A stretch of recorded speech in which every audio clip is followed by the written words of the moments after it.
19h45 à la télévision Labari. Messieurs, dames, bonsoir et bienvenue à cette nouvelle session d'information du samedi 16 mars 2019.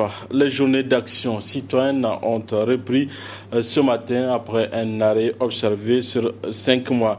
Une manifestation au cours de laquelle les leaders du cadre de concertation d'action citoyenne ont réaffirmé leur détermination à combattre la mal-gouvernance.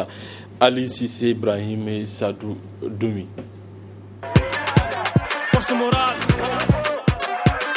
la sagne du mal, conscience sociale, discount the Hypo, Kalya, Dajiriba, Wallahi Handu Skabu, Yinugorangaba, Wallahi Nigidi Kabu, Warrianoka, Kayama Hypo Nafa.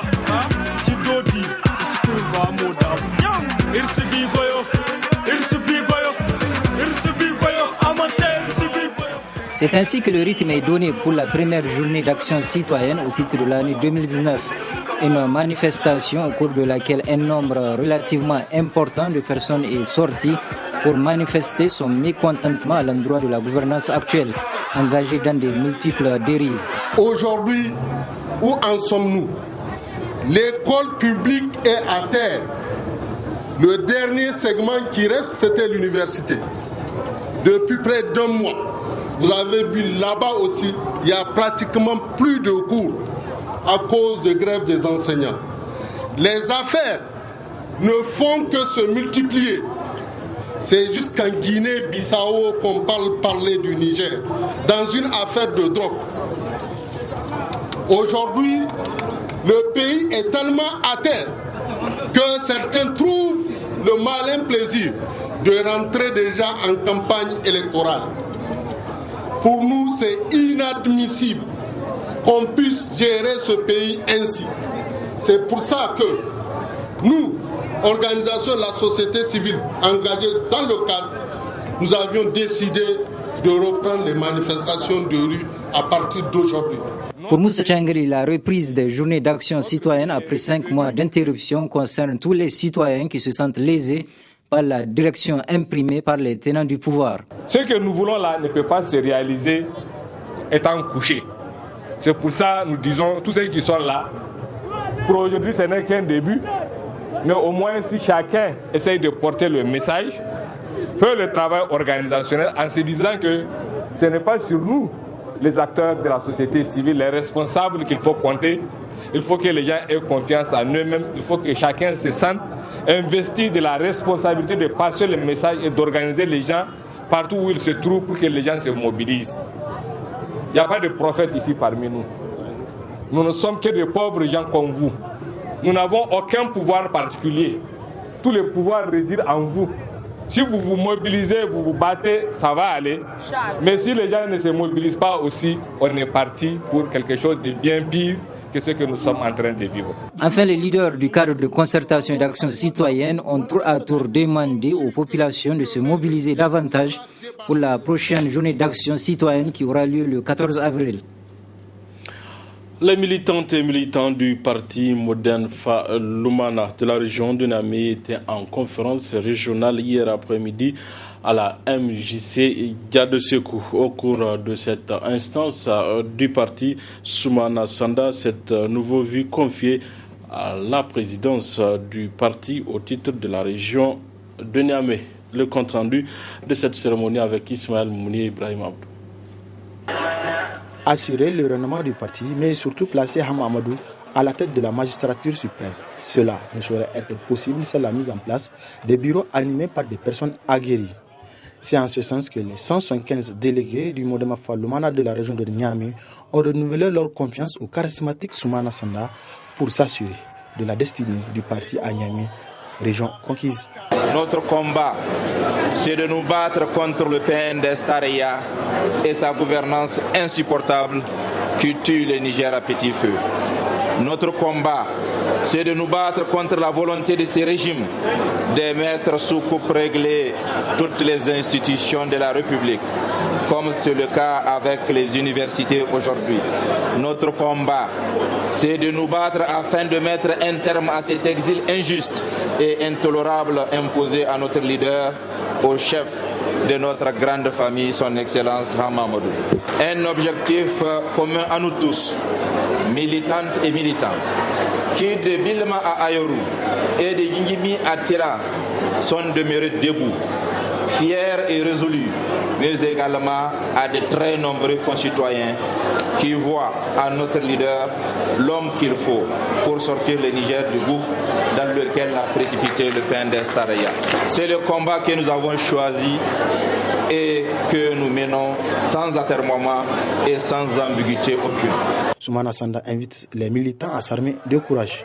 Chaque insulte que nous essayons via les réseaux sociaux nous conforte dans la pertinence de notre choix pour la constance, dans l'honneur et la dignité, et nous ouvre davantage les yeux pour veiller au respect des valeurs incarnées par Hamamadou. Rassurez-vous donc, nous n'en tiendrons jamais rigueur à ceux qui agissent ainsi. Qu'ils le fassent de bonne foi, parce que nous ne ferions pas assez pour ce combat, ou qu'ils soient animés de mauvaise foi. Cependant, s'ils le font, parce qu'en réalité leur cible est le président Hamamadou, ils nous trouveront toujours sur leur chemin. Et c'est avec arrogance et fermeté que nous leur ferons mordre la poussière.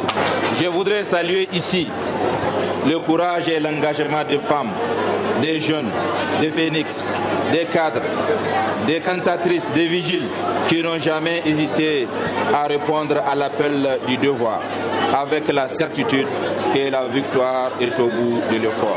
Des recommandations pertinentes et des motions de remerciement ont été adressées au cours de cette conférence régionale. Les militants invitent le bureau à sanctionner tous les brebis galeuses.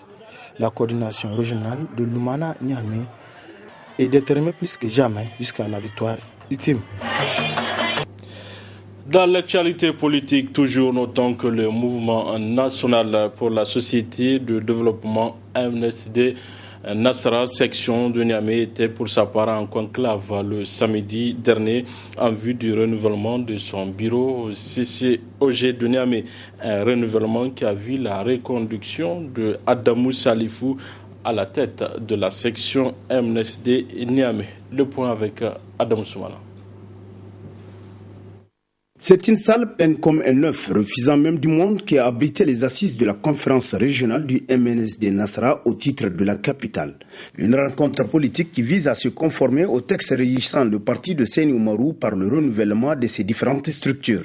Ainsi, au niveau de la section MNSD de Niamey, sur les 25 délégués issus des 5 arrondissements communaux, mandatés pour le vote, 25 ont placé leur confiance au sieur Adamou Salifou contre 0 voix pour son challenger Issifou Tamboura afin de présider aux destinées du parti au sein de la capitale. À l'issue de ce vote, les participants à la conférence régionale MNSD Nasra de Niamey ont formulé d'importantes résolutions et recommandations. La conférence régionale de la section MNSD Nasra de Niamey apporte son soutien sans réserve à la candidature de l'Haj Seyni Oumarou au poste du président du parti. Considérez que notre Président a mis en place un bureau parallèle en violation flagrante aux dispositions statutaires et réglementaires et du code électoral du parti dans le but évident de perturber la cohésion au sein de la section. La conférence régionale de Niamey rejette catégoriquement le dit bureau qui est nul et le nul et demande au bureau de la section d'engager une procédure disciplinaire d'urgence à l'encontre de M. Tamboura Issoufou pour faute conformément au dernier alinéa de l'article 132 du règlement intérieur chapitre 3 de la procédure disciplinaire. La conférence régionale de la section MNSD Nasra de Niamey, tenue ce samedi 9 mars 2019, recommande au nouveau bureau de la section de Niamey d'appliquer strictement et fermement les dispositions statutaires et réglementaires du parti afin d'asseoir une plus grande discipline au sein de la dite section. La section MNSD Nassara de Niamey recommande au médium congrès de prendre une résolution donnant mandat au nouveau bureau politique national pour choisir et investir le candidat du parti aux prochaines élections présidentielles. Ce processus de renouvellement du bureau de la section MNSD de Niamey a été un succès éclatant grâce à l'implication de valeureux militants auxquels les participants à la conférence n'ont pas manqué de témoigner leur gratitude. Les participants à la conférence régionale de la section MNSD Nassara de Niamey décernent un témoignage officiel de satisfaction à Al-Hajj Issifou Salifou dit Chapo pour ses appuis multiformes qui ne sont déportés pour le bon fonctionnement de la section.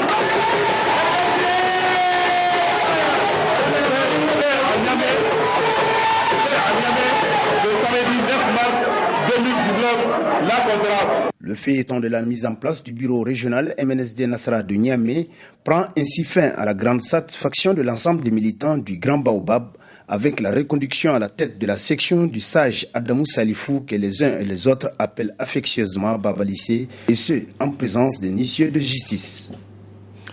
L'amicale des anciens élèves et étudiants de l'Institut africain de technologie IAT ont procédé ce matin à une campagne de salubrité au sein du dit établissement, une initiative qui rentre dans le cadre des activités de l'association. Asmaou Seydou et Chebou Guissou. Rendre salubre la cour de l'école et ses alentours, c'est l'objectif visé à travers cette campagne de salubrité initiée par l'amicale des anciens élèves et étudiants de l'Institut africain de technologie IAT, appuyée par l'ONG IACEP. Une initiative saluée et encouragée par le fondateur de l'Institut. À l'IAT, nous avons donc une association des anciens élèves et étudiants. Et donc, cette association donc, a décidé ce jour d'organiser une opération de salubrité donc, tout autour de l'école, du rond-point Gadafawa jusqu'à le quartier traditionnel qui est derrière l'IAT, et avec l'aide d'une ONG qu'on appelle IACEP. Et cette ONG même a eu à faire une opération dans une autre école de l'IAT qui s'appelle le CESP Algoza. Donc, comme vous le voyez, l'administration de l'IAT est là, les anciens, tous les anciens même, en tout cas la plupart des anciens sont là. Et maintenant, il y a aussi le bureau des étudiants de l'IAT qui sont présents. Et avec un peu l'aide d'autres partenaires tels que la mairie aussi. Donc ça, c'est de bonnes choses parce que la propriété, l'hygiène dans une école, c'est très important, c'est primordial parce que c'est des enfants qui se côtoient. Donc quand l'environnement n'est pas propre, eh bien, donc il y a des maladies qui peuvent les attraper. Nous, à l'IAT, c'est pas former les enfants seulement sur le plan X, Y, Z. Non, notre but, c'est aussi de les préparer à prendre en charge aussi le quotidien de leur famille, de l'environnement. Et vous savez, l'environnement, c'est très important pour un pays. Le président de l'amicale des anciens élèves et étudiants, à son tour, n'a pas manqué de situer l'objectif visé à travers cette activité. Cette activité rentre dans le cadre du lancement des activités qu'ils auront à faire pendant leur mandat. Comme c'est le lancement des activités de notre association, c'est pourquoi nous avons commencé aujourd'hui et nous avons commencé par cette salubrité que nous avons dénommée la journée la propriété d'abord. Pour une première activité de cette amicale, c'en est une réussite qui doit se perpétuer et méritant l'adhésion de tous les anciens élèves et étudiants de ce prestigieux institut.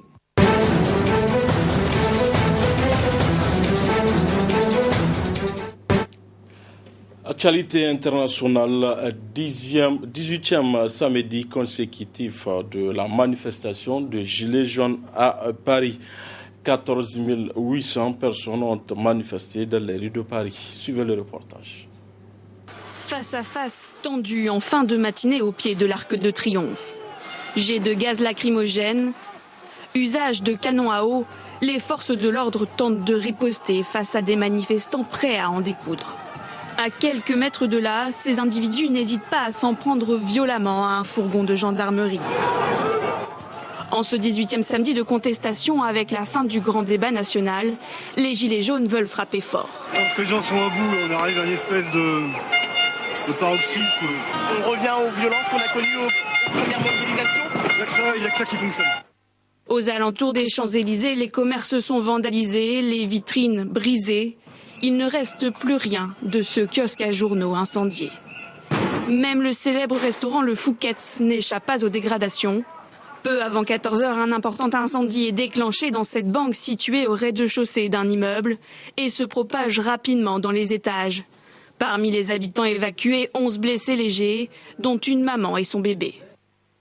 Face à ce regain de violence, la maire de Paris, Anne Hidalgo, a activé la cellule de crise de la ville. Le ministre de l'Intérieur, Christophe Castaner, dénonce quant à lui des professionnels de la casse et du désordre.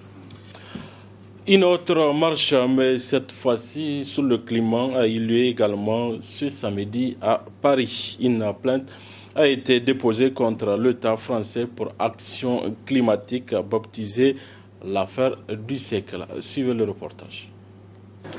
Nous sommes au beau milieu de la marche du siècle, la marche pour le climat à Paris. Il y a énormément de monde ici, une population assez hétéroclite et beaucoup de familles venues avec leurs enfants comme Aurore. Vous êtes venue avec vos deux petites. Pourquoi est-ce que ça vous tenait à cœur d'être ici aujourd'hui dans Paris ?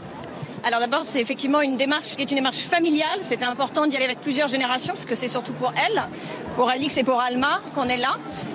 Et c'est aussi important qu'il y ait une prise de conscience et qu'on milite tous ensemble parce que c'est en bougeant avec les pieds qu'on arrive à faire changer pas mal de choses, je pense. Pourquoi est-ce que vous venez pour vos filles ? Parce que vous avez l'impression que l'héritage qu'on va leur laisser aujourd'hui n'est pas brillant ?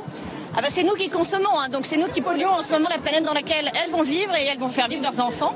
Donc c'est important, oui, qu'on en prenne tous conscience et c'est beaucoup elles aussi qui nous motivent. À l'école, il y a énormément de prise de conscience, énormément d'ateliers sur le sujet. Donc c'est important aussi de les encourager dans ce domaine, ouais. Merci beaucoup. On va continuer à cheminer avec cette famille direction la place de la République à Paris. Voilà, messieurs, dames, c'est tout pour ces 19h45 de la télévision Labari. Merci à vous de l'avoir suivi. Au revoir.